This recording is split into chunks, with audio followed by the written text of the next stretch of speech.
그 인간을 존중해야 되는 거, 그리고 선생님들을 존중해야 되는 거. 어떻게 보면요, 애들이 선생님하고 잘 지내야 나중에 직장에 가서도 직장 상사들하고 잘 지내요. 그렇지 않아? 난 애들 앞에서 선생을 막 깎아내려가지고, 애들 앞에서 선생을 깎아내려서, 그래서 이 애들이 선생을 우습게 보게 한다면, 그러면 걔네들이 회사 가서 직장 상사하고 못 지내는 이유예요. 물론 이제 우리 딸하고 이제 우리 딸의 시험 문제 때문에, 그건 선생님이, 그거는 만약에 너가 이만큼 공부했는데도 네가 성적이 나쁘면 그건 문제가 미친 거다. 시험 문제가 잘못된 거니 그 잘못된 시험 문제를 맞추면 네가 잘못된 앤 거다. 그렇게 얘기는 하지만 전 절대 선생님에 대한 비하는 안 해요. 선생님을 비하하게 하면 나중에 얘가 직장에 가서 자기 선배들하고 못 지내. 근데 선생님을 존경하게 가르치면 이 애가 나중에 자기하고 관계 맺는 사람들하고 잘 지내는 거야. 그런 면에서 이번에 스승의 날 아이들에게 인간관계와 선생님을 대하는 자세에 대해서 한 번쯤 깊이 얘기를 하시고, 그리고 애들 앞에서 여러분이 다른 인간을 어떻게 대하는지 모범을 보이시고, 그래서 우리 사회가 정말 인간이 인간을 존중하는 사회가 되었으면 좋겠다. 그래야 우리의 노후가 안전한 거야. 왜 이런 사회를 만들어야 되냐? 우리는 20년 지나면 힘이 없어. 68세가 된 노인이 존중받으려면 지금부터 20년 동안 약한 인간들을 존중하는 사회를 만들어야 되는 거야. 노인 공경 문화를 만들고 청년과 노인이 함께 호흡하는 문화를 만들고, 그래야 우리의 노후가 행복해지는 거예요. 남의 문제가 아니라니까. 지금부터 자라나는 아이들이 행복해야 되고, 자라나는 아이들이 존중받아야 되고, 세월호 문제도 그렇고. 그래서 우리가 세월호 문제에 대해서 우리 어른들이 끝까지 진상을 밝혀줘야 되는 거야. 그래서 우리가 지금 그 세월호 나이 때 아이들이 받은 그 충격, 어쩌면 이렇게 무책임한 어른들일까라는 그 충격으로부터 우리가 아이들에게, 아니야, 우리 잘못했고 우리는 최선을 다해서 이 문제의 진상을 규명할 거야, 우리를 믿어줘. 그런 아이들에게 신뢰를 회복하기 위해서라도 우리 세대가 반드시 세월호 진상을 규명해 줘야 돼요. 그래야 지금 이 세대 아이들이, 지금 이 아이들이 우리를 지켜보고 있어. 자기네 친구들이 죽었거든. 자기 또래 아이들이 죽은 건 자기가 죽은 거나 마찬가지야. 근데 자기네들과 똑같은 자아가 죽었는데 우리 어른들이 너무나 잊고 막 지나가 버린다? 이 아이들은 절대 우리를 안 먹여 살려요. 그래서 우리 세월호에 대한 문제는 정말 우리 사회의 근본적인 문제를 바로잡는 문제이기 때문에 우리가 진상규명을 반드시 해야 돼. 우리가 천안함 때 진상규명을 하자고 그렇게 요구했다면 세월호 사건이 없었겠죠. 대구 화재 사건은 단순 사고였어요. 근데 그 사건을 처리하는 과정에서 문제가 발생했어. 온 국민이 대구 화재 사건이 왜 그런 식으로 처리됐느냐라고 계속 대구시에 문제를 제기했다면 세월호 문제는 없었을 거야. 근데 우리는 이제까지 대형 사고들을 그냥 며칠 동안만 뉴스용으로 보고 언론이 다루지 않으면 다 잊어버렸어. 그러다 보니까 세월호 문제가 터진 거야. 우리가 만약에 지금 세월호를 잊어버리면 그 다음엔 1000명이 죽을지 2000명이 죽을지 몰라.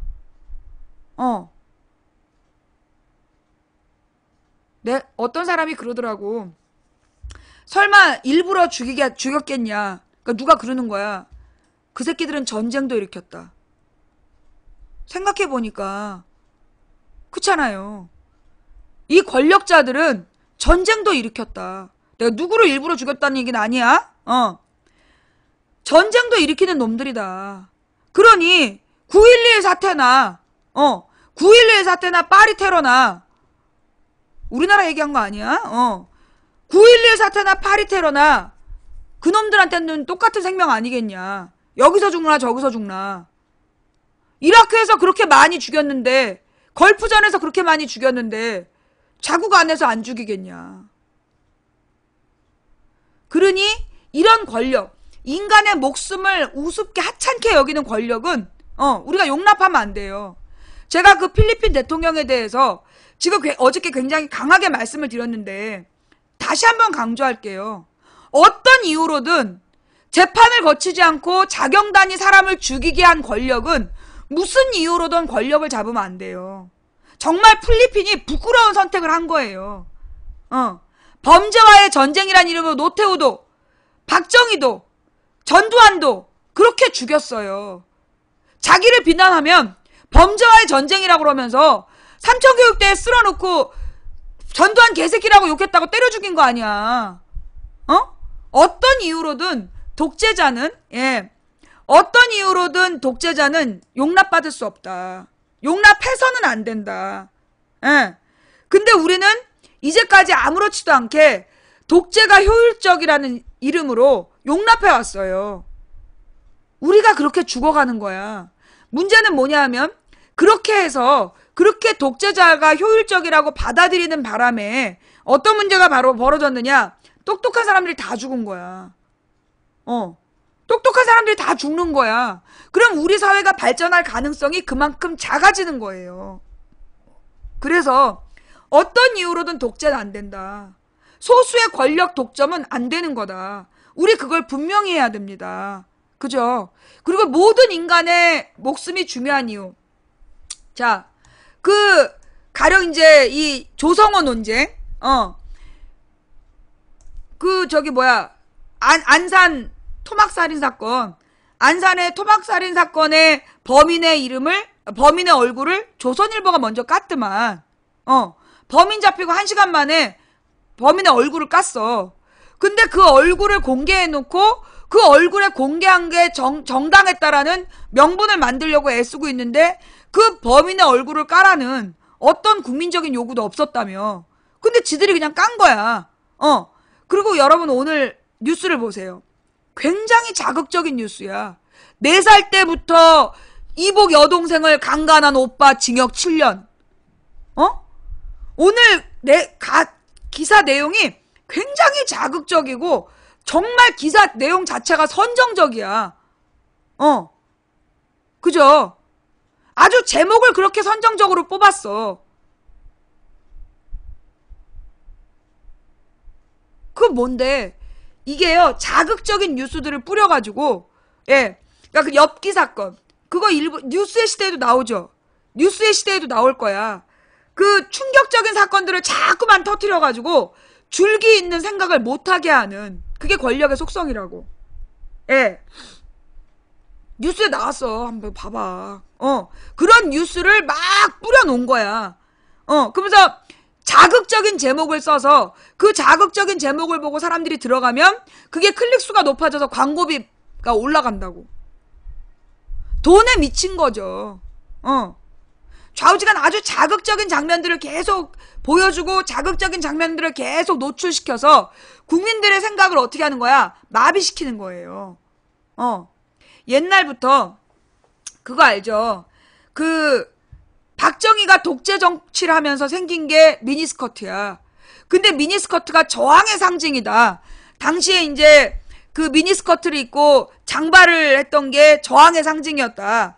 박정희가 머리를 깎으라 그러고 미니스커트를 입으면 남자 경찰이 길 가운데에서 자로 재가지고 치마 길이를 재고 지랄을 했어요. 박정희 때.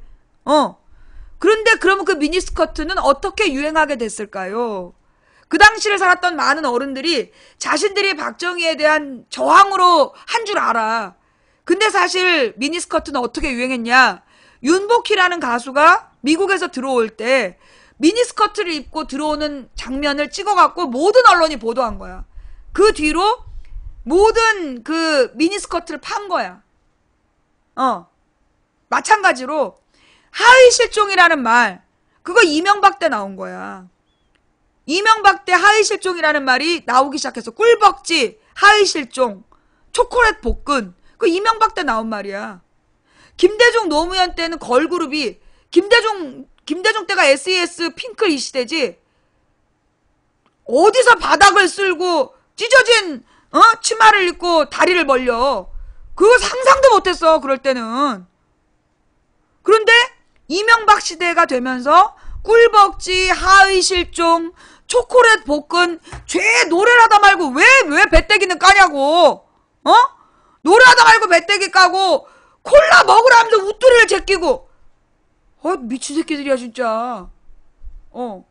그게 왜 그러는 거냐 하면 일부러, 예, 가슴으로 무대 바닥을 쓸고 지랄을 시키면서 자극적인 부분에 노출을 자꾸 시키는 거야. 그래서 이 사람의 피가 심장에서 뇌로 가갖고, 뇌에 맑은 피가 들어가면 철학이 발달하고 사고력이 발달하면서 어떤 문제를 개선하려는 의지를 갖거든. 근데 그 피를 어디에다, 가운데에다가 딱 몰아놓으면 뇌에 피가 모자라. 자꾸 졸거나 눈 뜨면 멍해지고, 그걸 노리는 거야.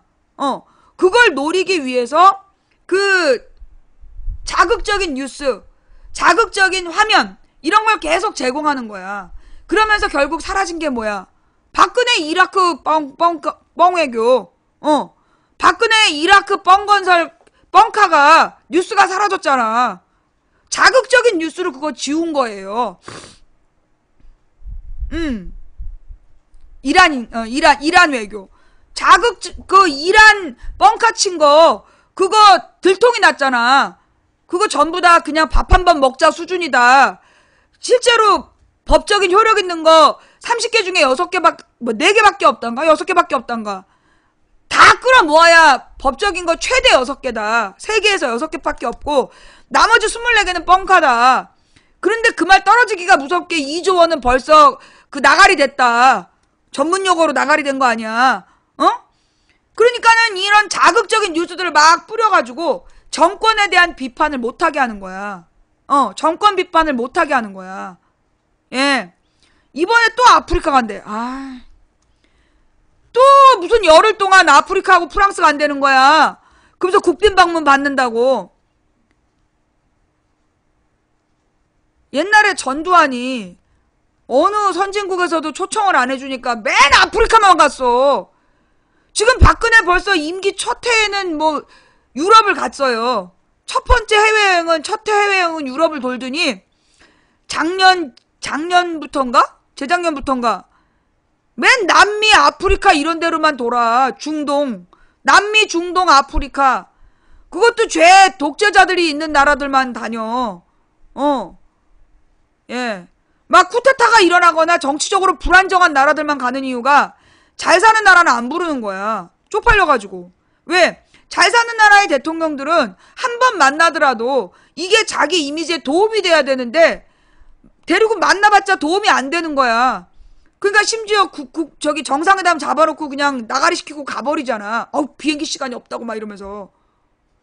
뭐 케냐 가고 또 어디 간다더라? 또 아프리카의 그 치안이 불안정한 나라들 다니면서 자기가 아프리카의 자원을 갖고 온다는 또 그런 뻥을 준비했겠지. 또 뻥일 거야. 왜? 그런 나라들은 권력이 불안정하기 때문에 이명박이 왜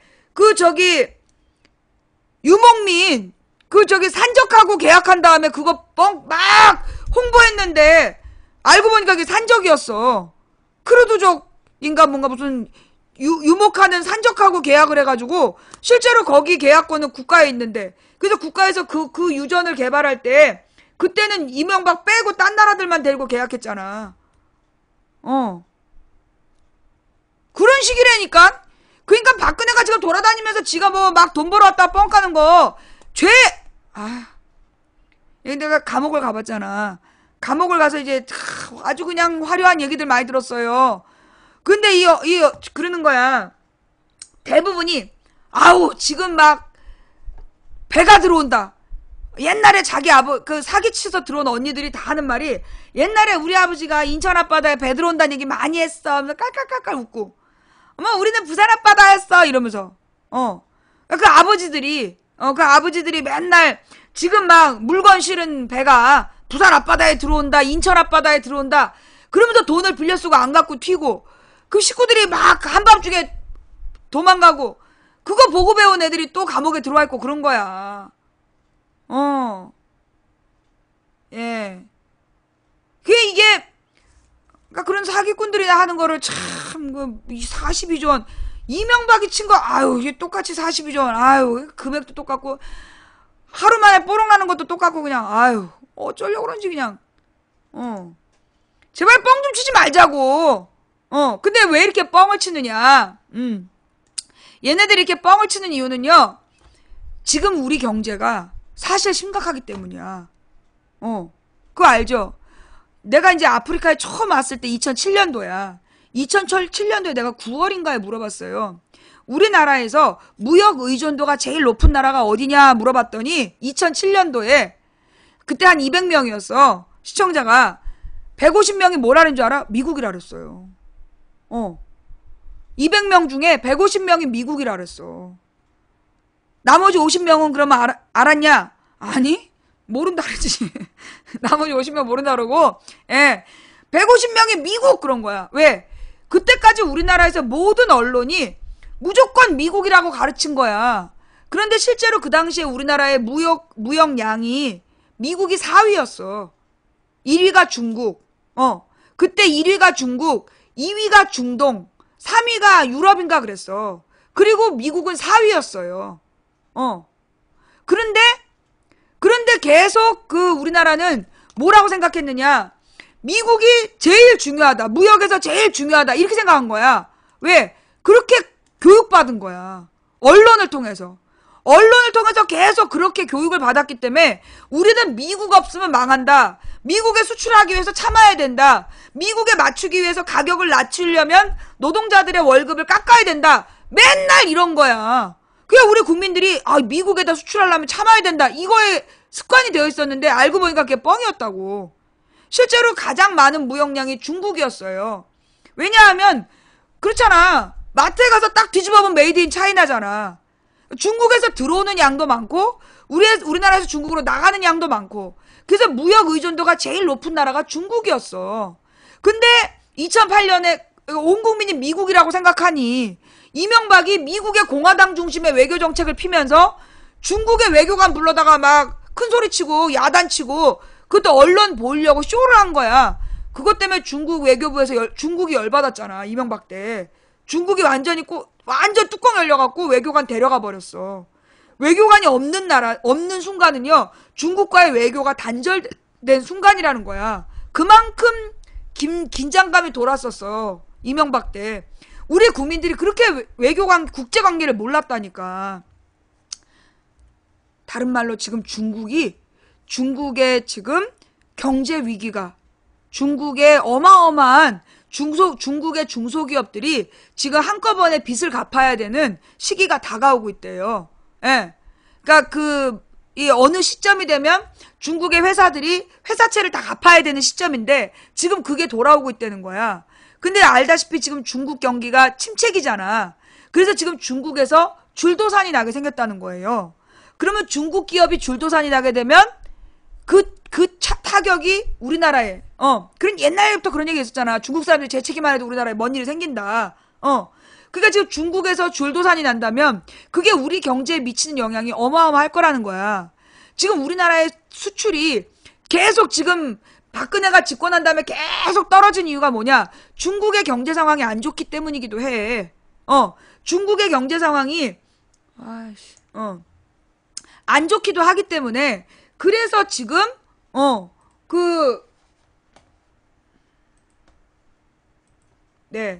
중국의 경제 상황이 안 좋기 때문에 우리가 대중국 수출이 감소되면서 그래서 우리나라 수출이 지금 뭐 14개월, 16개월 때 최저, 4월 달은 사상 최저래.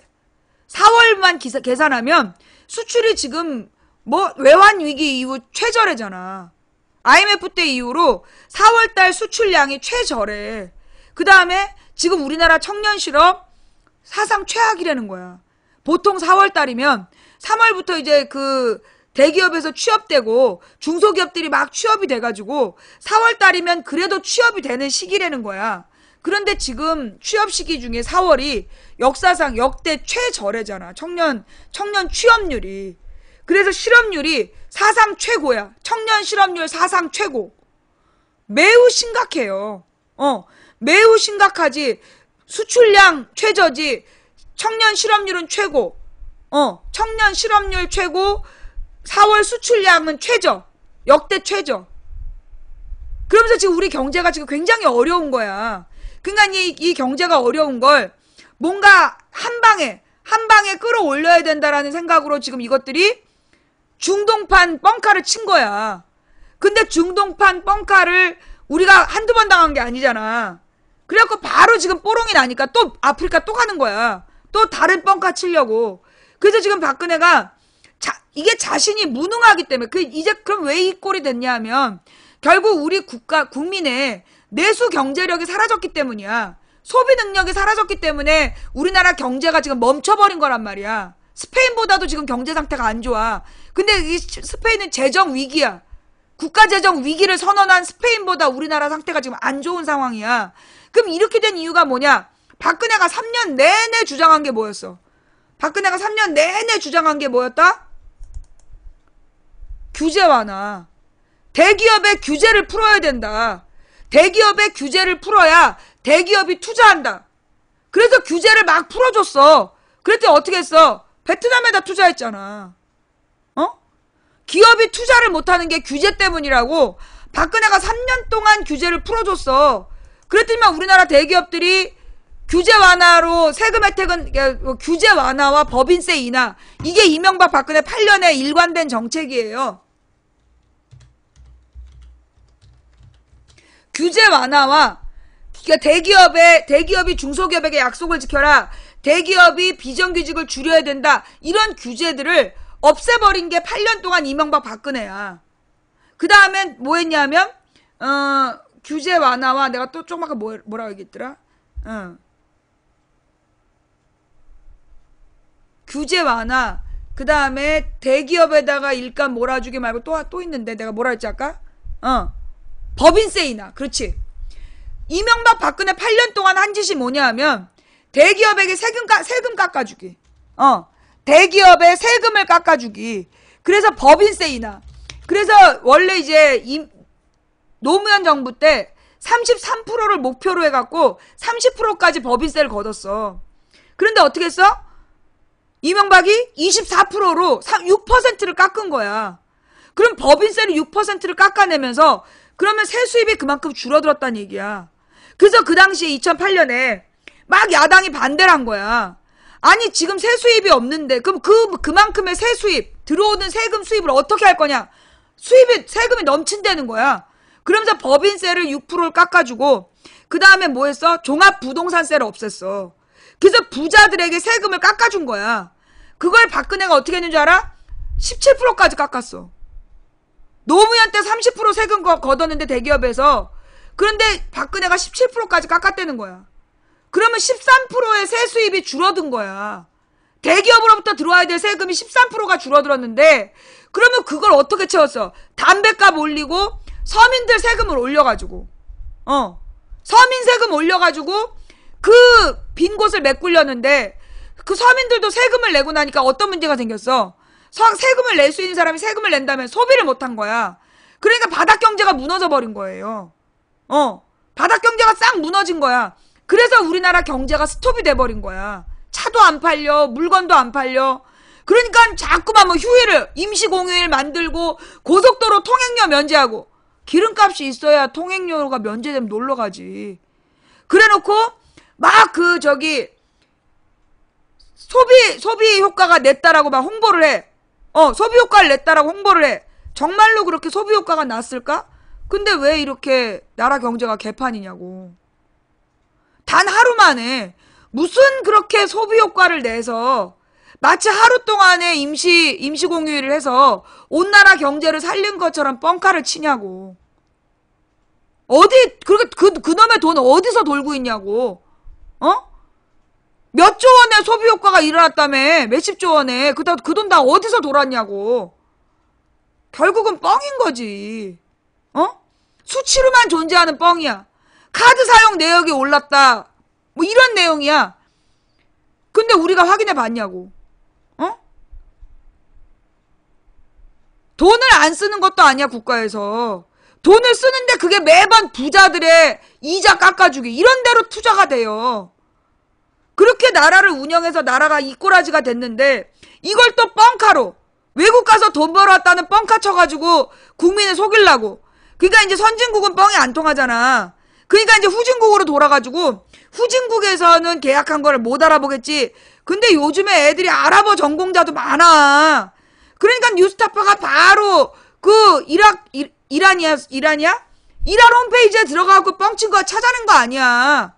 박근혜가 42조 원어치 건설 수주해왔다고 뻥을 깔았는데 이란에서는 우리나라가 250조를 투자한대잖아. 그거 어떡할 거냐고. 25조인가 250조인가를 투자한다라고 인터넷에서 걔네들 홈페이지에 떠있는데 박근혜가 이렇게 지금 박근혜의 경제 위기를 가리기 위한 뉴스들이에요. 경제 무능을. 우리가 잊고 있었어 20일 동안. 예. 25조.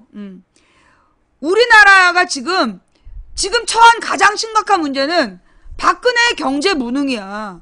박근혜가 아직도 임기가 2년이나 남아있어. 그지? 1년 6개월이나 남아있고, 1년 6개월이 아니라 2월 달까지가 임기니까, 1월 꽃밭 해야 되고, 하여튼 2달에다가 7달 하면 9달 하고, 1년 9개월이나 박근혜 임기가 남아있는데, 아직도 저렇게 해외여행 쳐다니면서, 뻥카 쳐갖고 국민을 속일 수 있다고 생각하고 있는 거야.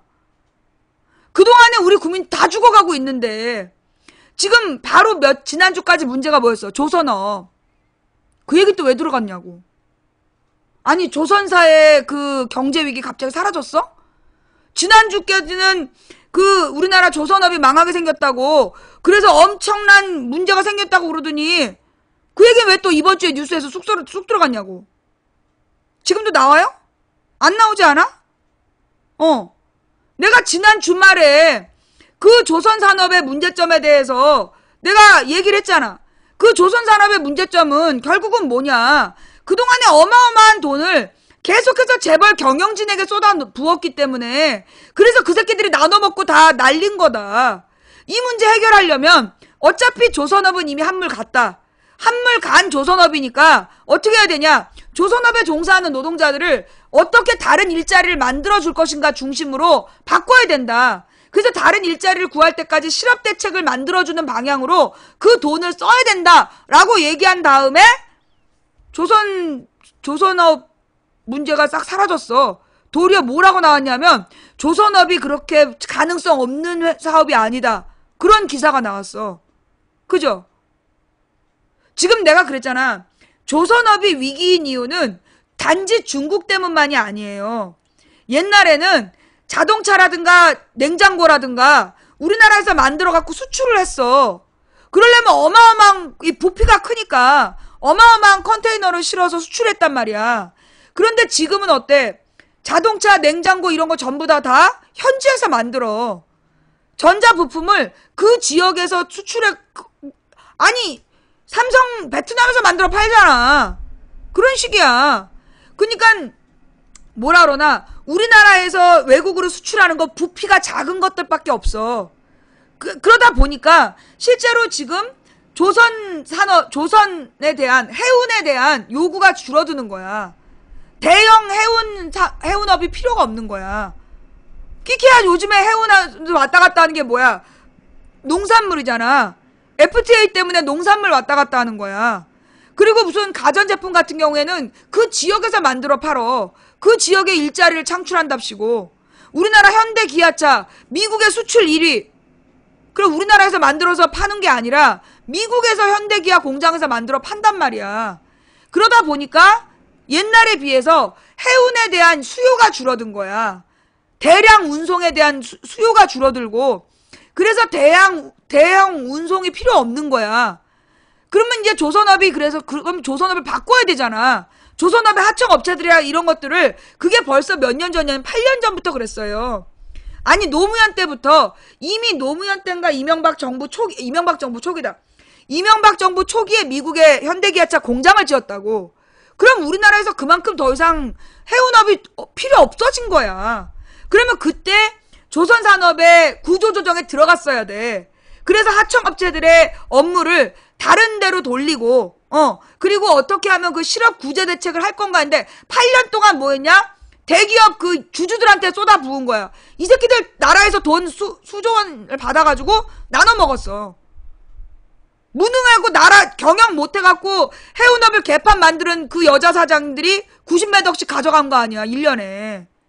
그렇게 국민 세금 말아먹을 동안 계속 대재벌한테 쏟아 부었는데 지금 또 그걸 쏟아 부어야 된다는 주장을 하다가 나한테 딱 걸린 거지. 그래서 왜 국민 세금을, 이 국민 세금을 왜 그 재벌들한테 또 쏟아붓냐. 차라리 실업대책으로 돌려야 된다. 실업대책으로 돌려야 된다. 이 조선소에 부속된 하청기업들, 그 하청기업의 노동자들에게 돌려야 된다. 정부에서 돈을 쏟아부어봤자 어떻게 하는 줄 알아? 그러면 조선소에 수주가 안 되는데. 이게 문제예요. 자, 릴렉스. 정부에서 돈을 몇 조 원을 운수업에다가, 그러니까 그 조선소에다 돈을 줘. 근데 그러면 조선소에서 돈을 줘서 그 돈으로 뭐 할 거냐고. 지금 수주를 따냈냐? 못 따냈어. 수주가 안 들어와. 배를 만들어달라는 주문이 안 들어와. 그러면 그 돈으로 또 다음에 위기 올 때까지 나눠 먹는 거야, 경영진이. 근데 경영진만 나눠 먹고 하청업체는 안 줘. 그러면 하청업체는 지금 배를 안 만드니까 납품이 안 돼. 그래서 멈춰 있어, 공장이. 그러니까 하청업체 노동자들은 자르는 거야. 그게 지금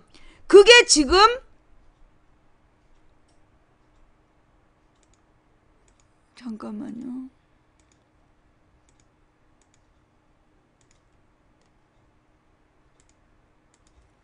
예.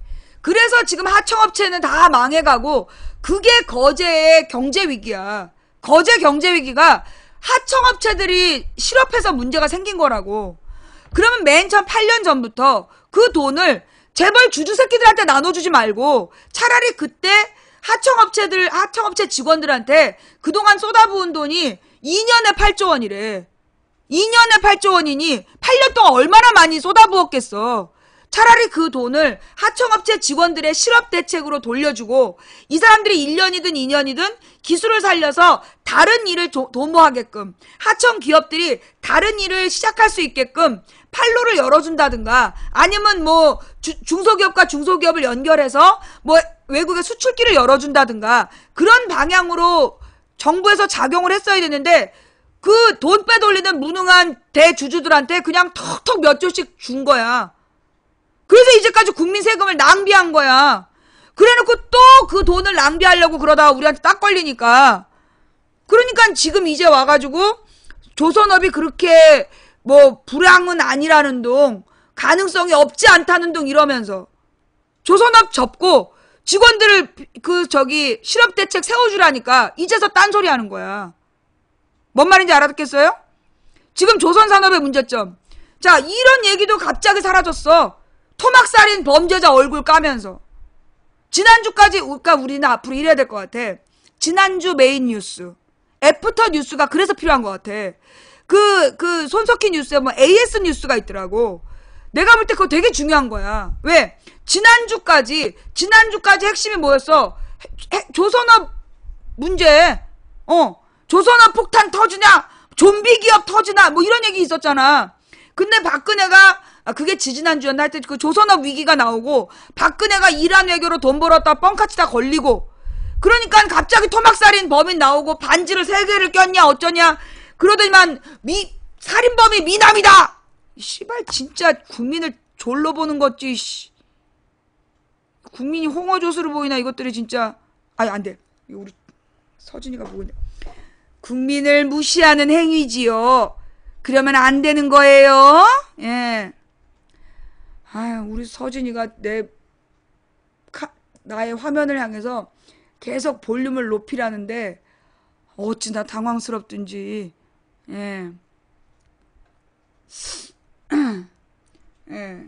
우리 조카 손주가 방송을 내가 이제 그 소리를 줄였더니, 예. 내 목소리가 너무 시끄러워갖고 소리를 줄이니까 자꾸만 리모컨을 갖다 주면서 소리 키우라고. 조심해야죠. 예, 우리 조카 손주가 그 망치 부인의 방송을 혹시 들을 수도 있기 때문에. 레드 PC가 만선이요. 아주. 레드 PC가 뭔데? 빨간 물고기? 킹무성이, 너 국정원이지? 너 좌익교수냐? 아, 저거 구속을 시켜야 되는데 안 시키니까 저렇게 계속 글 쓰고 자빠져 있는 거야, 저거. 야, 너 아직도 킹무성 그럼 부끄럽지 않냐? 지금 벌써 무성이 버린 것 같은데? 자, 그래서요, 우리가 지금 놓친 메인 중요한 기사, 그러니까 끊임없이 자극적인 기사들이 나올 때는 우리가 뭘 봐야 돼? 아, 우리가 놓치고 있는 게 있구나. 이런 생각을 해야 돼. 우리가 이제 성동격서라는 말이 뭐예요?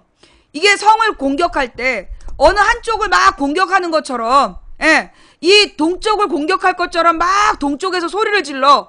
그럼 모든 군인들이 동쪽 성벽으로 가 있을 때 서쪽 성벽을 무너뜨리는 게 성동격서라는 그 중국의 고사잖아요. 그런 것처럼 지금 막 이 뉴스가 굉장히 막 아주 자극적인 뉴스가 많이 나왔다.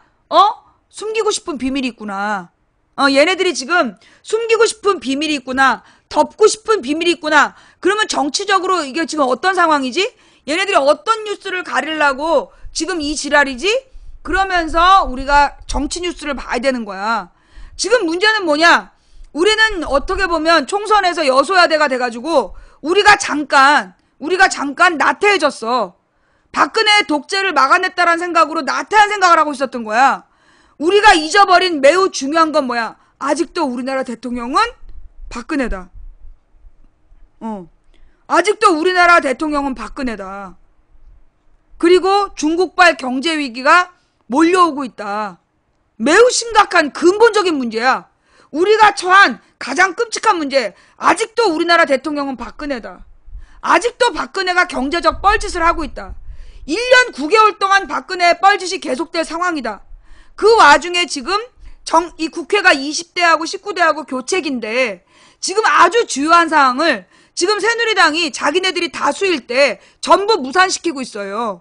그래서 지금 세월호 특별법 개정하는 건 무산시키려고 하고 있고, 그 다음에 가습기 살균제 특별법, 가습기 살균제에 대해서 특별법을 만들어야 된다. 그거를 지금 더민주에서 막 계속 주장해 왔는데 그것도 무산시키려고 하고 있고, 그래서 지금 장하나 의원 그 기사 좀 갖고 와봐. 장하나 의원이 막 비판한 거 아니야. 보통은요, 다음 국회의원 떨어지면 조용한데 이번에 국회의원들은 안 그래. 장하나 의원이나 김기식 의원은 마지막까지 국회에서 최선을 다하는 것 같아. 정말 너무 아까운 의원들이야. 근데 지금 장하나 의원이 뭐라고 얘기를 했냐. 가습기 살균제 특별법을 지금 새누리당이 계속 방해하고 있다. 정부가 방해하고 있다. 정부와 새누리당이 지금 방해를 하고 있는데, 그러니까 지난 5년 동안 범인을 밝혀내고도 아무도 처벌하지 않은 거다. 이게 지금 2011년에 이명박 정부 때 그 가습기 살균제가 폐섬유 사망 사건의 원인인 걸 알아냈단 말이야. 그래놓고 그 사건에 대해서 이제까지 5년 동안 사과도 안 하고 처벌도 안 했어. 공소시효가 지났다 그러면서 이제까지 처벌 안 했단 말이야. 배상도 없었고. 그 이유가 뭐냐? 지금 박근혜 정부가 가습기 살균제 특별법을 막고 있다. 그래서 이제까지 아무런 피해자가 도움을 못 받은 거다. 그동안 박근혜 정부 3년 동안 피해자 가족들을 진상 취급했다. 세월호 유가족이나 가습기 가습기 피해자, 가습기 살균제 피해자들을 진상 취급했다는 거 아니냐? 아니, 여러분, 우리 맨 근본으로 돌아갑시다. 맨 처음에 정부가 왜 생겼다 그랬죠? 저 3,000년 전에 정부가 생긴 이유가 뭐냐? 정부가 3,000년 전에 대부분 새로 생겨요. 세계에 왕권이 생기는 게 3,000년 전이야. 그러면 3,000년 전에 정부가 생긴 이유가 뭐냐 하면, 그 당시에 막 외적들이 농사를 지어 놓은 것을 막 약탈하고, 그 동물들을 약탈하고, 그러니까 도적으로부터 국민을 보호하기 위해서, 그래서 정부가 생기는 거야. 맨 처음부터 정치 권력의 목적은 국민의 생명과 재산을 보호하기 위해서 정부가 생긴 거예요. 요거 처음 들었어? 외우세요. 정부가 존재하는 이유가 뭐라고요? 국민의 생명과 재산을 보호하기 위한 거야. 그래서 헌법에 근로의 권리, 그래서 일자리를 만들어야 되는 게 정부의 의무야.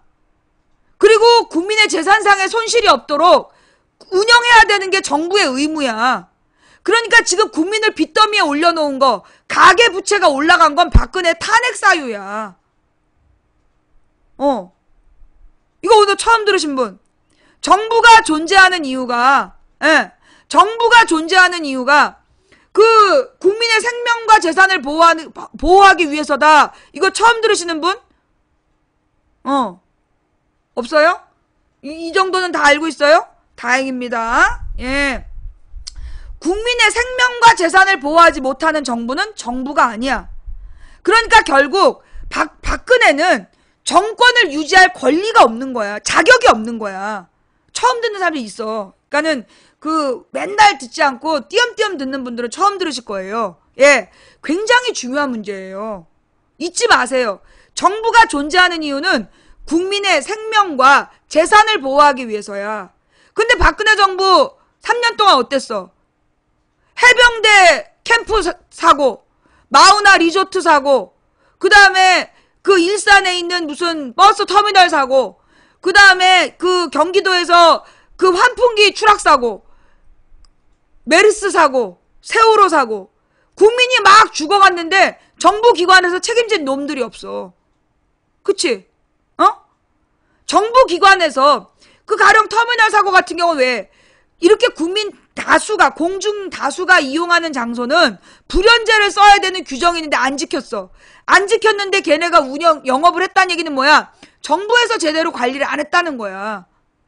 그런 거거든요. 그래서 이 관리 감독을 해야 되는, 국민의 생명을 보호하기 위해서 관리 감독을 해야 되는 게 정부인데, 이명박 박근혜 8년 동안 한 짓이 뭐야? 규제 완화. 규제 완화. 기업하기 어려운 나라가 아니라 기업하기 편한 나라를 만들기 위해서 기업을 옥죄는 규제를 없애야 된다. 이래가지고 지금 온 국민들의 생명이 위험해진 거야. 생명과 안전이 위험해진 거예요. 규제 완화 때문에. 그리고 기업이 잘못해도 기업을 처벌하지 않는 관행 때문에. 기업의 잘못이 발생이 되면 기업을 처벌해야 되는데, 자, 박근혜가 집권하자마자 SK 잡아놓고 막 그 기업들을 막 수사하는 척을 했어. 줄 세운 거야. 줄 세운 거야. 그 뒤로 박근혜가 3년 동안 외친 게 뭐였어요? 규제 완화. 그래서 대기업의 사업에 방해가 되는 걸 전부 다 없애준 게 이명박 박근혜 8년의 작품이야. 그렇게 해서 막 가는 사업하게 해주고, 그래서 모든 돈을 재벌이 다 쪽쪽 빨아가지고 온 나라의 국민들의, 자, 그 얘기 들었죠. 박근혜 정부에서 가계부채가 160조가 늘었어. 그런데 그 박근혜 정부 때 그 기업은 200조 원인가를 돈을 더 벌었어. 그럼 결국 대기업에서 먹은 200조 원은 가계부채를 지들이 먹은 거야. 가게에서 먹고 살아야 될 돈을 지들이 헤쳐먹어가지고 지들은 부자가 되고 국민은 가난해진 거야. 국민의 재산을 보호해야 되는 역할 못한 거라고. 국민의 생명을 지키지도 못했고, 국민을 빚더미에 올라앉히게 했던 거 재산을 지키지도 못한 거야. 그리고 맨날 지 혼자서 수백 벌의 옷 지어 입고 해외여행이나 다니고 자빠졌어. 이거는 대통령 자격이 없는 거라고. 가계 부채가 1600조는 아닐 거예요. 국가 부채가 1600조일 거야. 예. 가계 부채는 1600조가 아니고 국가 부채가 1600조 정도인데, 그 1600조가 왜냐? 국민연금까지 포함하면 1600조 원이다. 공사. 그 이명박이가 4대강 한다고 80몇 조 원을 공사에다가 숨겨놨잖아. 예. 1200조? 가계부채가 1200조나 돼요? 그러니까 하여튼 박근혜 정부 때 늘어난 게 160조야. 예. 그 공기업 부채 같은 것들 합쳐갖고 하여튼 국가 부채가 1600조 사상 최고, 그 다음에 가계부채 사상 최고, 이걸 만들어 놓은 게 이명박 박근혜다. 결국 우리가 맨 처음에 고민했었던 거, 원래 보수 정권을 선택했던 이유가 뭐냐면 국민 다수가 보수 정당을 지지했던 이유가 뭐냐? 보수 정당이 더 유능하다라는 전제. 보수 정당이 경제를 성장시키고 경제를 발전시키기에 더 유리하다. 그래서 부패했지만 보수 정당을 찍는다. 그게 이제까지 우리 국민들이 갖고 있었던 착각이었어. 실제로 지금 이명박 박근혜 8년을 보니까 김대중 노무현 10년보다 무능해. 김대중 노무현 10년보다 박근혜 이명박 8년 동안이 더 무능해. 실제로 김대중 노무현 때 김영삼이 말아먹은 나라를 노태우 김영삼이 신자유주의 때 10년 동안 나라를 말아먹었는데 그거를 20년 동안 살려냈단 말이야. 김노 정권 때. 근데 이명박 박근혜 8년 만에 다 말아먹었어. 그래서 사상 최대 빚더미에 온 나라를 앉혀놓고 아무런 경제대책도 없으면서 오로지 대기업에게 또 규제 완화를 하겠다. 그 다음에 또 민영화하겠다. 이런 개소리를 하고 있는 거야. 이건 보수 정권이 전혀 유능하지 않다는 거야. 그래서 이 부동산들도 공실들이 많아지고 공실이 많다는 건 부동산 그 임대 수입이 줄어든다는 얘기예요.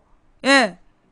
부동산 가격 떨어지고 임대 수입은 줄어들고 중산층이 무너지고 그 다음에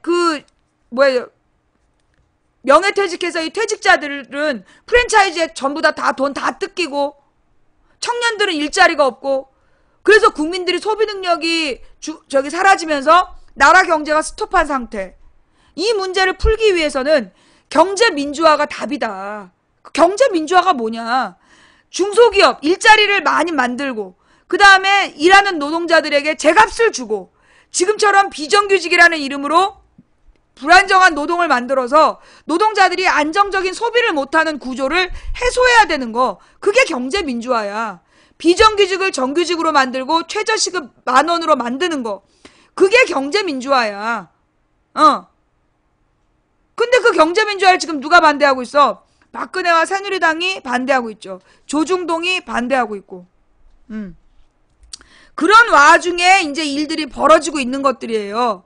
자, 오늘 방제 설명을 해달라고 했는데, 야, 너 인피니티가 컴백할 때, 인피니티가 처음에 나오는 거 봤어? 아직 끝날려면 멀었어. 피날레를 장식하는 거지. 눈치 없이. 선동 클라스, 덜덜. 야, 돌아온 요원들이야. 요원들이 이렇게 돌아왔다는 얘기는 뭐예요? 우리 방송이 지금 대박을 쳤다는 얘기죠. 그죠? 예. 한동안 안 보이던 요원들이 모두 돌아왔어. 야, 이 역시 또 이제 우리 망치부인 방송의 영향력이 또 입증되는 건가? 사실은 내가 어저께부터 알고 있었어. 아프리카를 또 존나리 까는 기사가 났더라고. 내가 또 뭔가 나도 모르게 또 대박을 쳤구나. 근데 보니까 막 선동이 어쩌고 빨갱이 어쩌고 킹무성이 어쩌고 이 요원들이 고스란히 돌아온 거 보니까 이거 나의 방송이 이것도 뭐 영향력이 좀 있나 본데? 그치? 한동안 안 보였잖아요. 예. 중요한 얘기하고 있다는 인증이야. 자, 박근혜 정부가 존재하고 있는 이유는 국민의 생명과 재산을 보호하기 위해서다. 그런데 박근혜 정부, 이명박 박근혜 8년 동안 국민의 생명과 재산은 무수히 손실을 입었다. 따라서 우리나라의 보수 정권은 권력을 향유할, 권력을 유지할, 정권을 유지할 자격이 없다. 이제 유능한 새로운 정권으로 정권을 바꿔야 될 때가 됐다.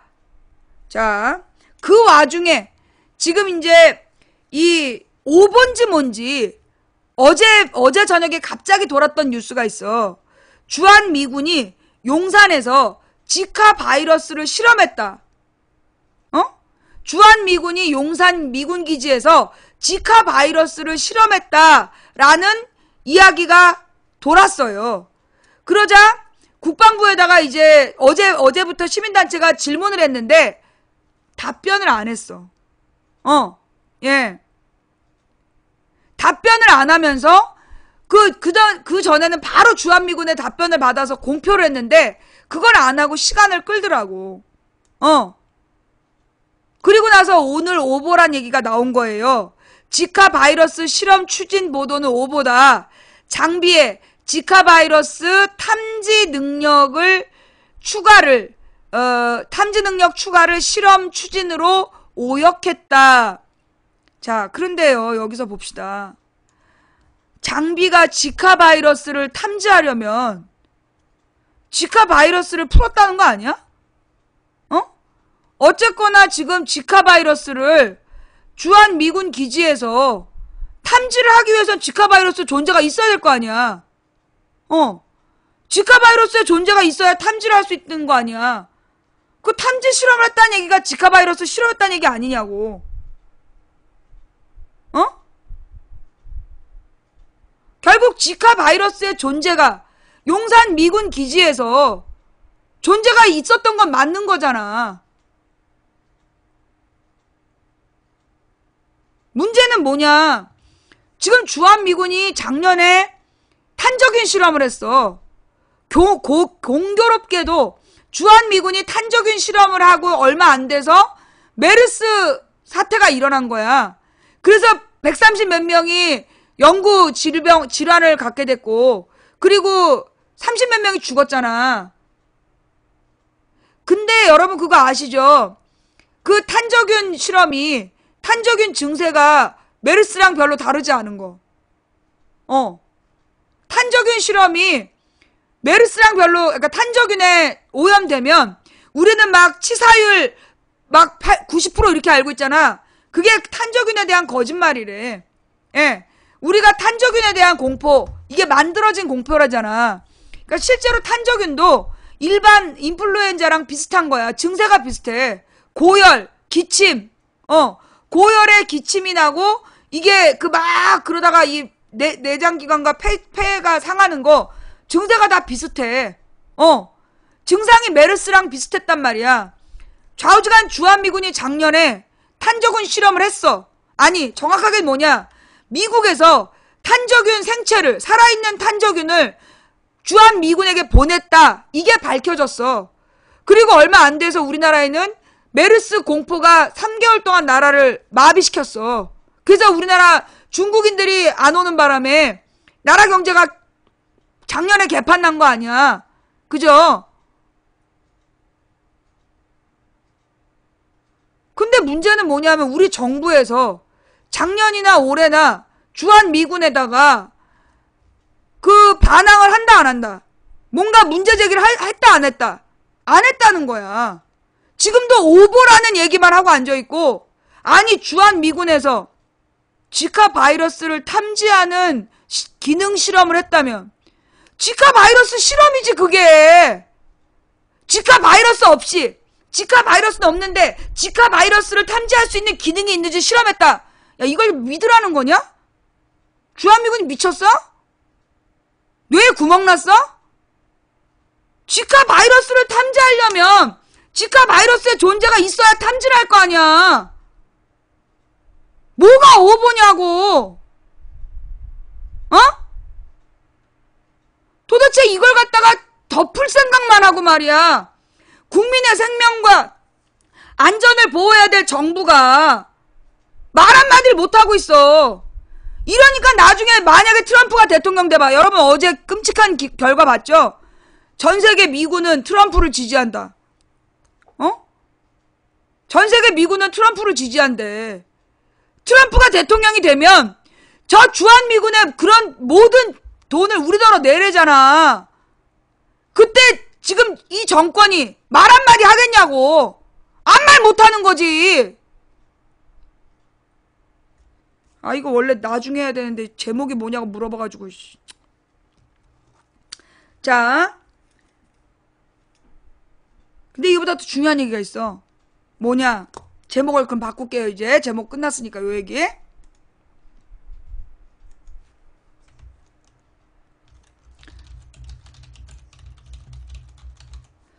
조선일보가 국정원 비판? 조선일보가 국정원 비판? 이게 무슨 얘기냐? 예, 이게 무슨 얘기일까요? 예. 조선일보가 국정원더러 국정원 이렇게 무능할 수가 이랬다는 거예요. 예. 조선일보가 국정원 이렇게 무능할 수가 라고 예, 비난을 했어. 비난을 한 이유가 뭘까요? 예. 국정원에서 이제 조선일보가 국정원한테 쌍욕을 한 거야. 이렇게 무능할 수가. 그 이유가 뭐 때문이냐 하면 국정원하고 청와대가, 정확하게 청와대야. 청와대가 주도하고 국정원이 제공했던 정보로 누구지? 리영길이라는 북한의 고위 관료가 김정은한테 처형당했다라고 그거를 막 다 발표를 했었다며. 리영길이 처형당했다라고 막 대대적으로 이제 보도를 했었나봐. 우리가 하도 TV조선 안 봐서 몰랐나 보지? 기사를 한번 봅시다. 예.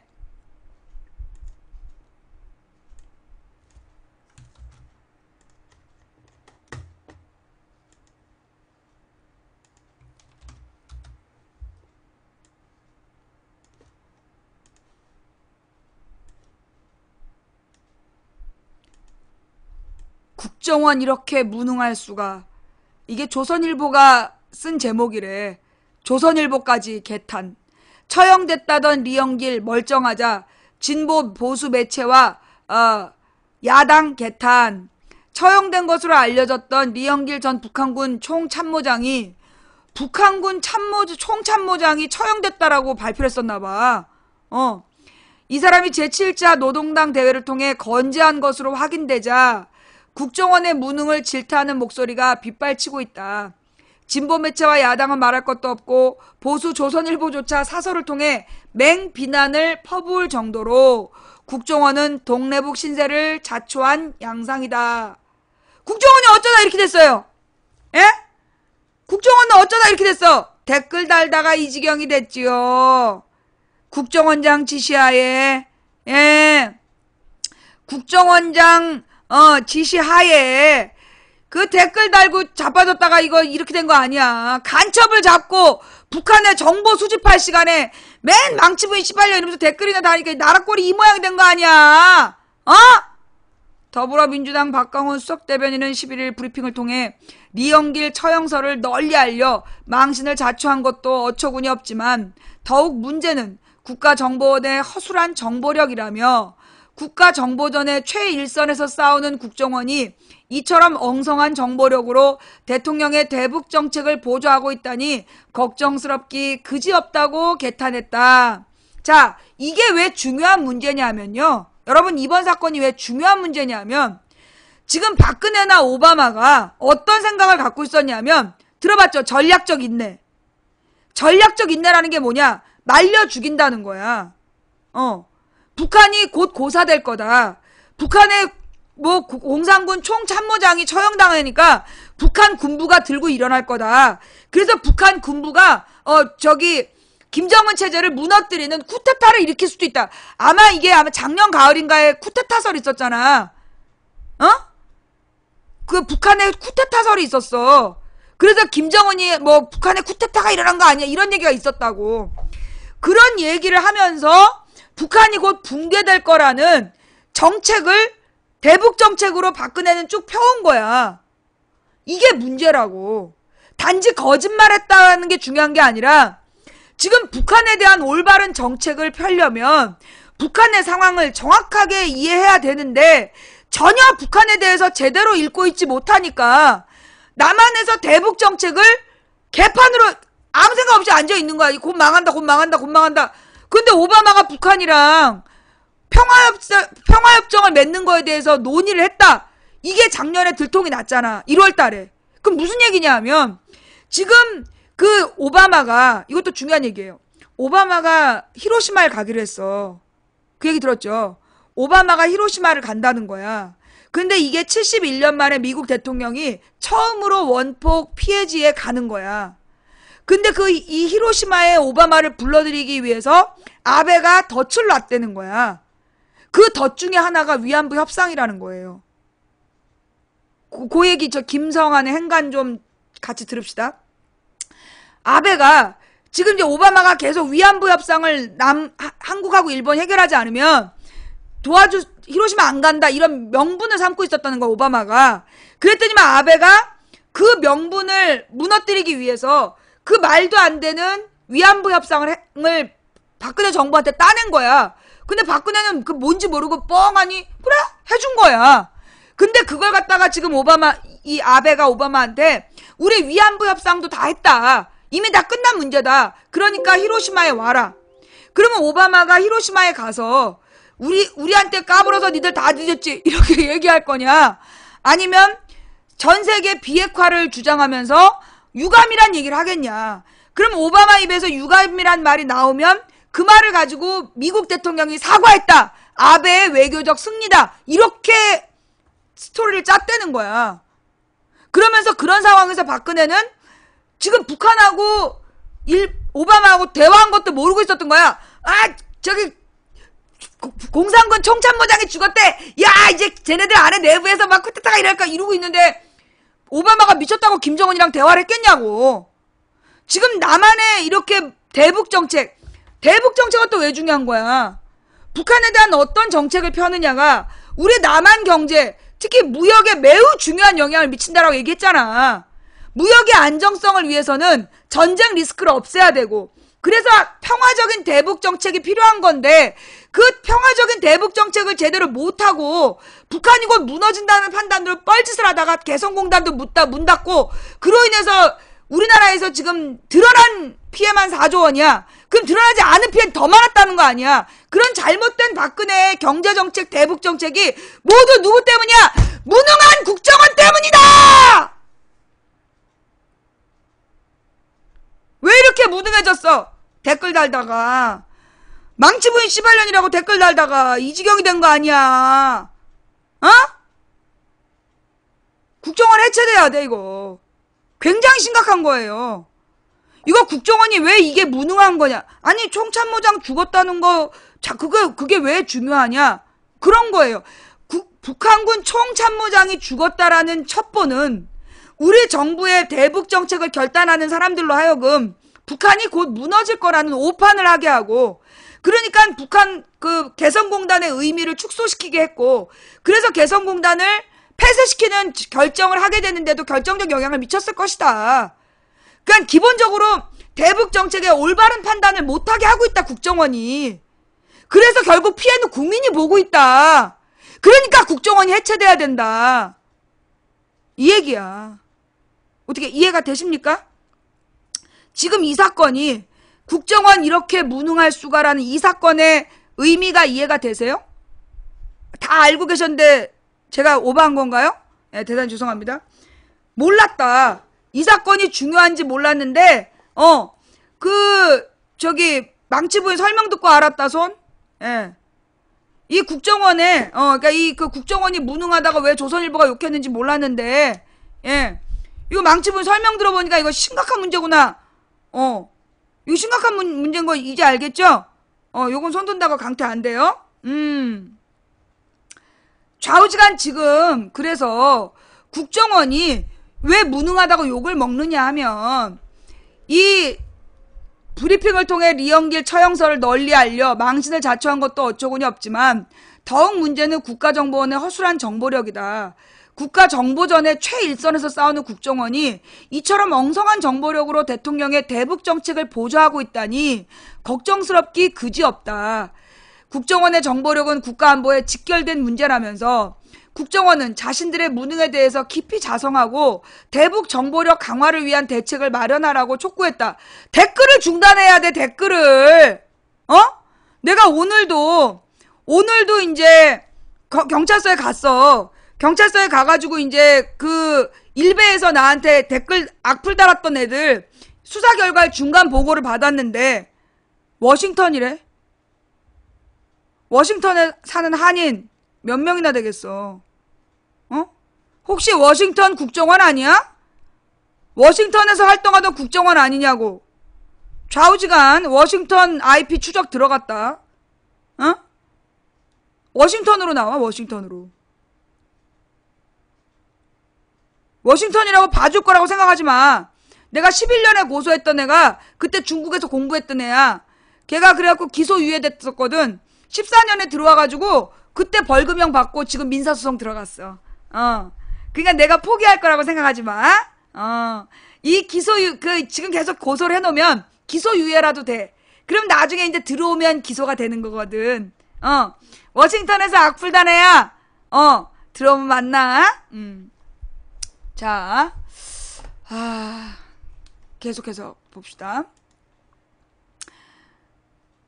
지난 조선일보도 톱기사로 처형됐다던 리영길 멀쩡, 김정은은 박러이어 또 헛다리. 이걸 통해 국정원은 연이은 오판을 질타한 뒤 사설을 통해서도 융단 폭격을 퍼부었다. 리영길 처형 소식은 우리 정부가 언론에 먼저 알린 내용이었다. 통일부는 지난 2월 10일 통일부 출입기자들에게 이 소식을 공개적으로 전하면서 처형 시기는 2월 초라고 했다. 종파 및 세도 비리라는 제목까지 밝혔다며 이 소식이 국내 언론에 일제히 보도된 다음 날 미 국무부 대변인은 한국 보도를 의심할 이유가 없다고 말했다. 북한이 석 달 가까이 우리 정보당국의 헛다리를 즐긴 셈이라고 탄식했다. 사설은 이어 정보 원천은 우리 정보당국의 것이라며 정보당국의 무능은 세상 말할 필요도 없지만 불확실한 정보를 100% 사실로 믿는 정도라면 심각하다. 지금 이 순간에도 북의 역정보 장난에 당하고 있을 가능성이 있기 때문이라며 국정원의 무능을 질타했다. 사설은 더 나아가 정부가 무엇하러 리영길 처형 소식을 적극적으로 알렸는지도 의문이라며 통일부가 그 소식을 기자들에게 알리기 직전에 정부는 개성공단의 완전 철수를 발표했다. 이거 봐.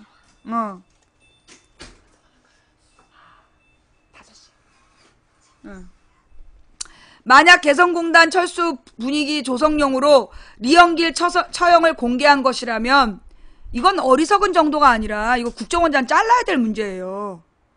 지금 개성공단 철수하기 위해서 개성공단을 철수하기 위해서 이 사건을 터뜨린 거라면 그로 인해서 지금 국내에서 개성공단 피해가 지금 중소기업에 어마어마한데 이거는 국정원장 자르고 박근혜가 책임지고 물러날 일이야. 개성공단 철수의 불가피성에 이미 국민 다수가 동의하고 있었다. 여기에 무엇을 덧붙일 이유가 없었다. 얕은 수를 과하게 쓰면 반드시 화를 부른다고 개탄했다. 그러니까 이게 이제 개성공단을 폐쇄한 명분으로 이거를 터뜨렸다라고 얘기를 하는데 내가 볼 때는 개성공단을 폐쇄해도 된다. 북한이 곧 무너진다. 그런 뻘소리를 국정원이 계속 제공하니까 박근혜가 헛다리를 짚은 거라고. 그래서 이런 문제가 터지는 거라고.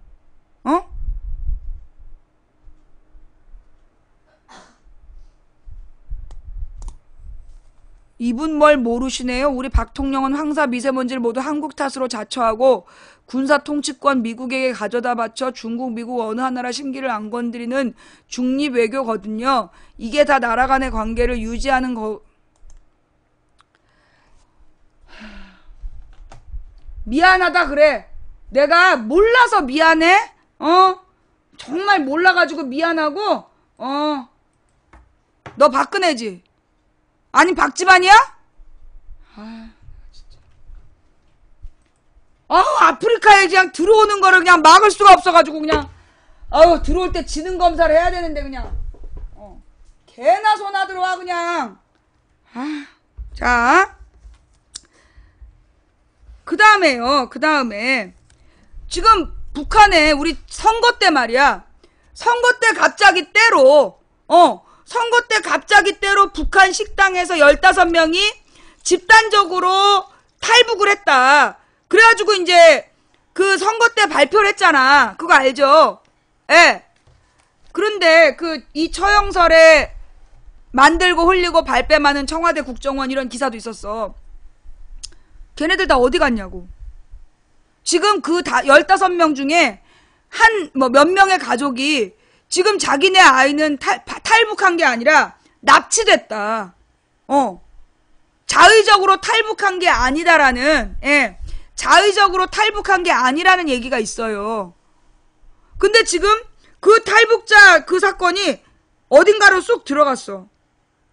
걔네들 다 어디 갔냐고. 그 15명이 자발적으로 탈북했다며. 근데 걔네들 조사도 안 하고 막 선거 직전에 언론 플레이 하더니 그들의 행방이 묘연하대. 어떻게 된 거지? 또 뭔 작전을 피냐고. 이 와중에 그 대양호 간첩 사건이라고 있었대요. 예. 이게 박정희 때로 보이는데 대양호 간첩 사건이라는 게 있었는데 이거 46년 만에 국가 배상 판결이 내려졌답니다. 예. 지금 46년 전이면 박정희 때죠? 그치, 박정희 때지.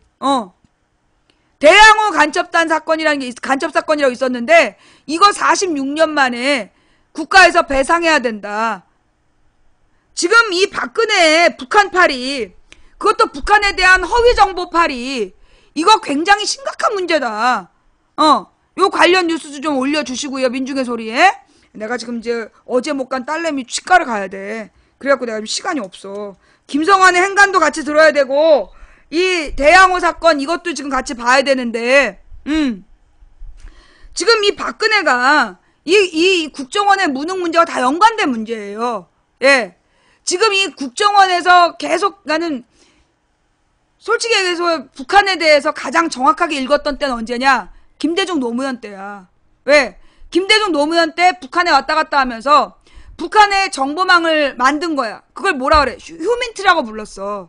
그래서 그 북한의 정보망이 북한에 대한 정확한 정보를 전달해줬기 때문에 그 정보를 바탕으로 해서 김정일을 압박할 수 있었던 거야.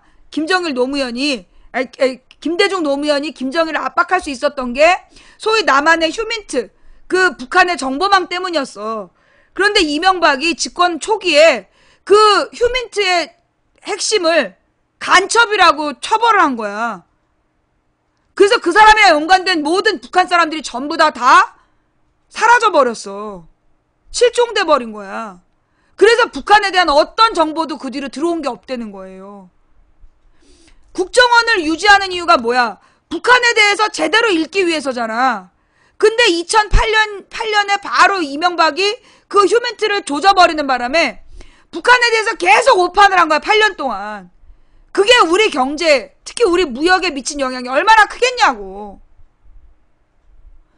그래놓고 지금 국정원은 북한에 대한 정보는 제대로 안 읽으면서 계속 쇼만 하는 거야. 댓글 달고 쇼하고. 간첩 유우성, 그거 무죄 나왔어. 증거 조작했다 걸렸잖아. 그래도 정신 못 차리고 또 15명이 탈북했다고 선거 직전에 터뜨렸는데 그거 납치라는 주장도 나왔어. 어떻게 할 거야 이거. 근데 그 사람들은 지금 어디 갔냐고. 걔네들의 행방은 묘연해. 박근혜 아버지가 46년 전에 간첩이라고 그 몰아갔던 간첩 사건 그거 무죄 나왔어. 이거 어떡할 거냐고.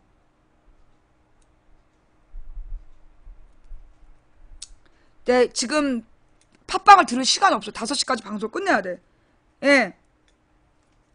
그 다음 지금 이번에 가습기 살균제 사건이요.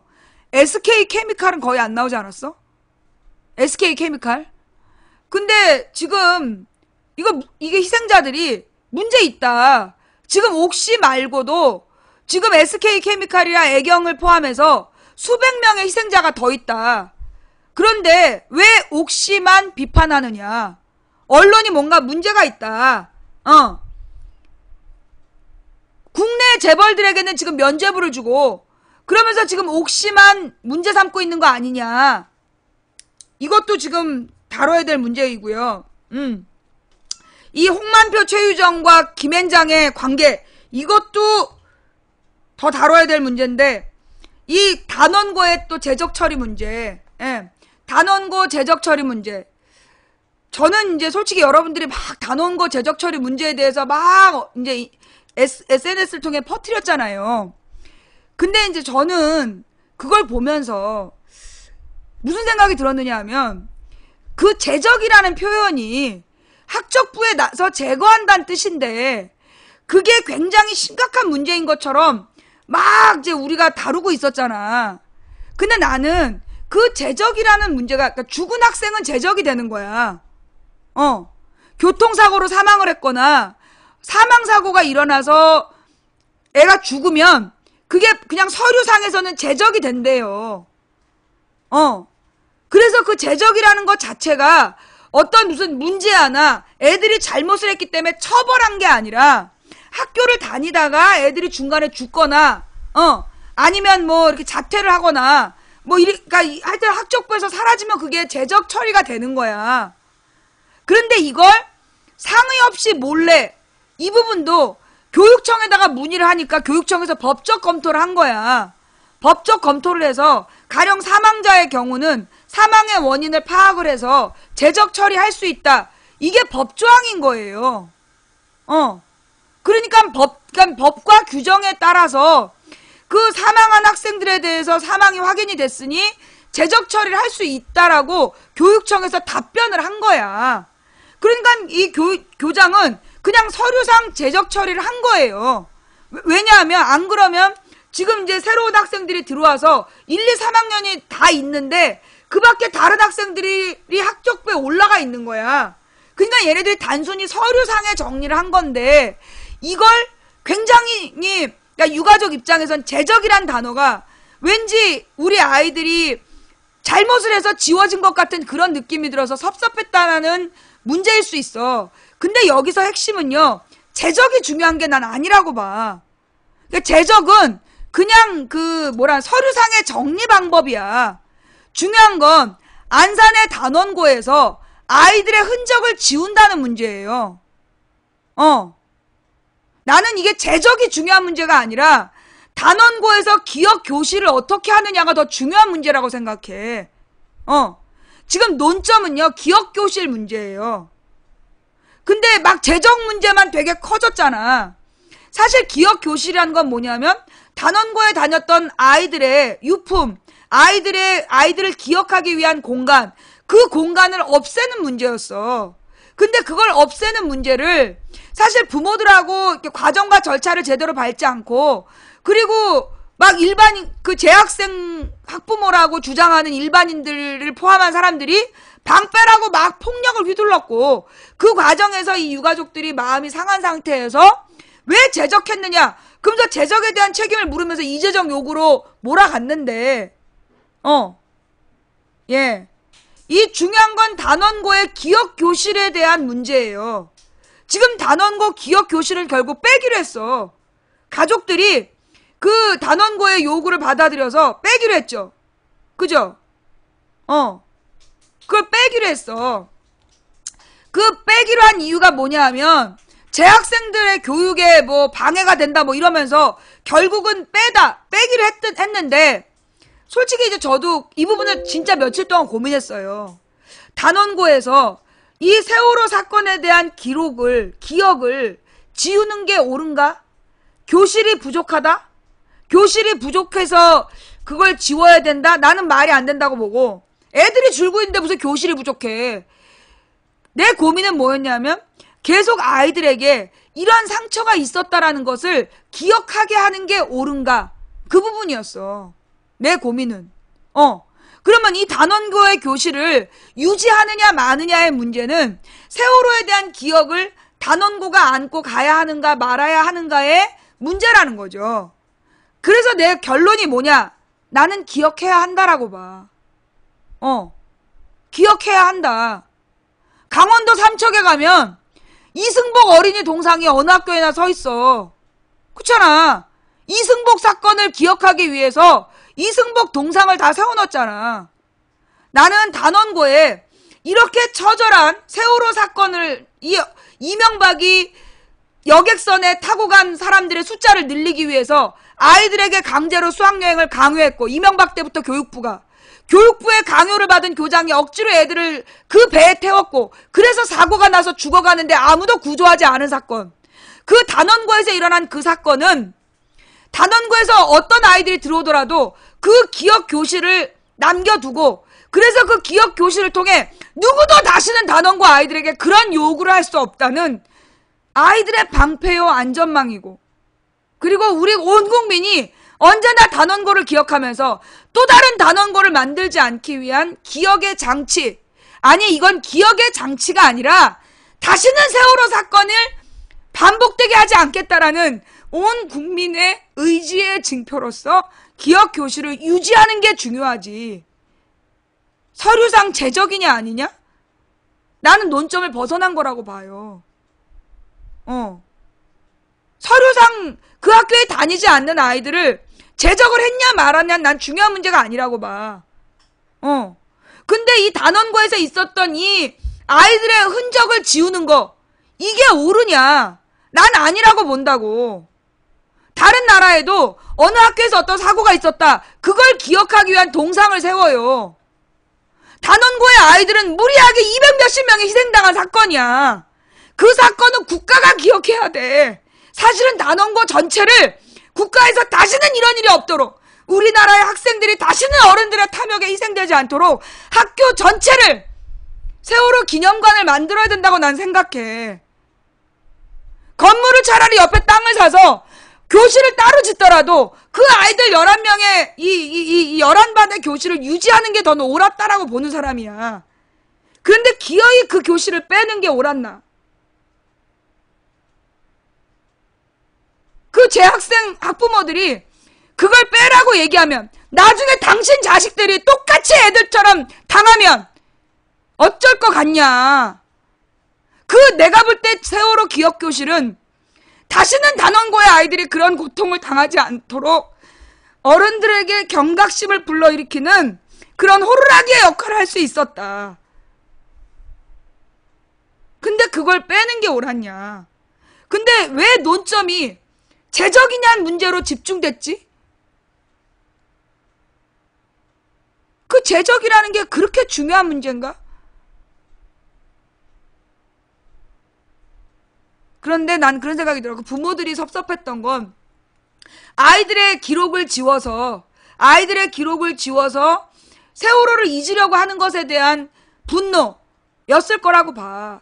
근데 이게 그 네티즌들이 재적 사건에다가 집중을 해서 경기도 교육청을 막 압박을 해가지고 그 재적을 복구시켰다.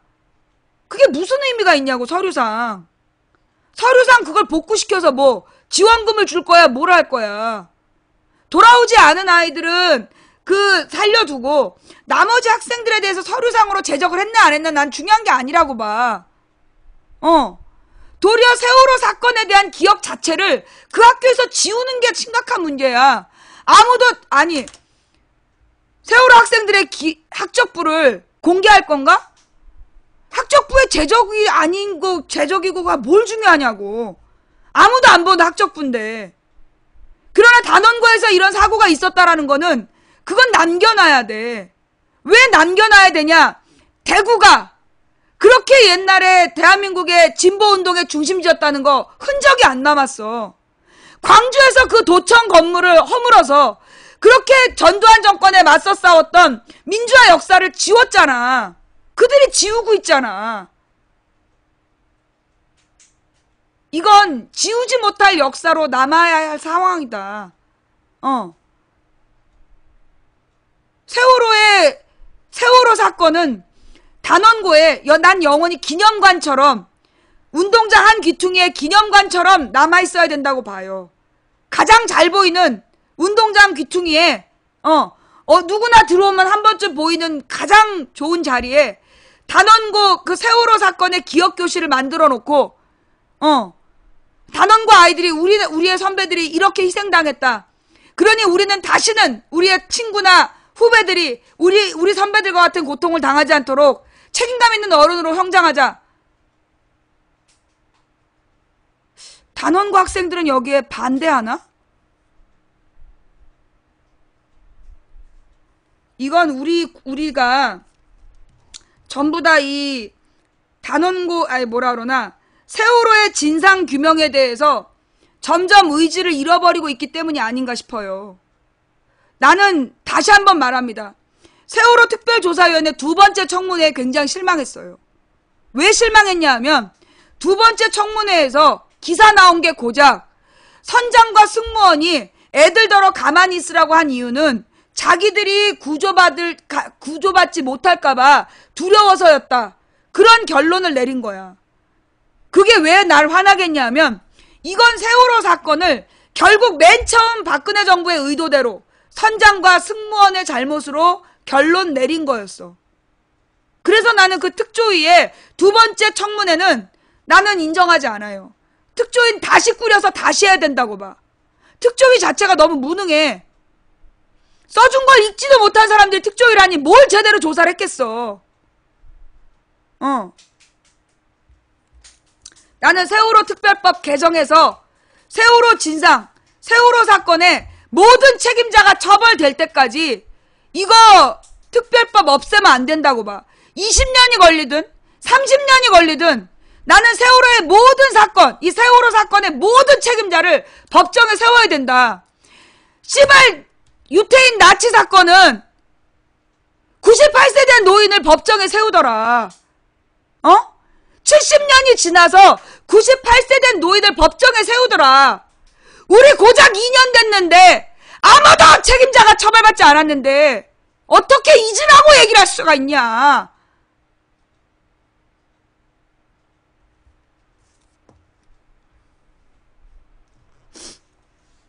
자, 오늘 방송은 여기까지 할게요. 제가 또 개인적으로 할 일이 있어서